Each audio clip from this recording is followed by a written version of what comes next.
ভ্যানের মধ্যে বা একটা পুলিশি পিকআপের মধ্যে 6টা লাশ পুড়ায় ফেলছে। তো আমার বাবা ওটার মধ্যে হাত দিয়ে ফিল করতে পারছে যে ওখানে আমার ভাইয়া আছে। তো তারপরে সারা দিন খুঁজে পায় না, 4টার দিকে ওই লাশগুলো আলাদা করে।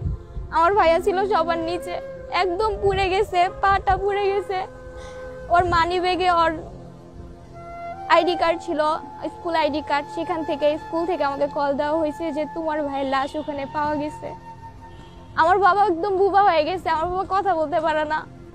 6 তারিখ 12টার দিকে আমার ভাইয়ার লাশটা নিয়ে আসে, আমার আব্বুকে নিয়ে আসে সন্ধ্যার দিকে। তো তখন আমি বড় মেয়ে এবং আমি বড় সন্তান।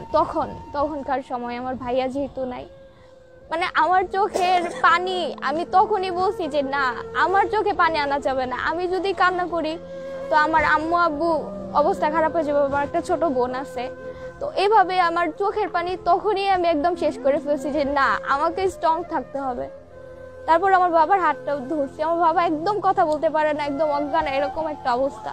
আমার আম্মুকে ওষুধ খাওয়াই ঠিক রাখছে। আমার নানা যেহেতু ডাক্তার, আমাদের 3 জনকে ওষুধ খাওয়াইছে যেন আমরা সেন্সলেস না হই বা সেরকম কোনো ইফেক্ট না পড়ে।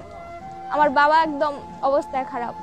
আব্বুকে আসার পরে আব্বুর হাতটা ধরছি, তারপরে বলছি আব্বু আপনার এক ছেলে চলে গেছে, আমিও তো আপনার আরেক ছেলে, এক ছেলে বীর, আমিও তো আপনার আরেক মেয়ে বীর, আমিও তো আন্দোলনে গেছি, আমি তো আপনার ছেলে, আপনি কেন টেনশন করেন?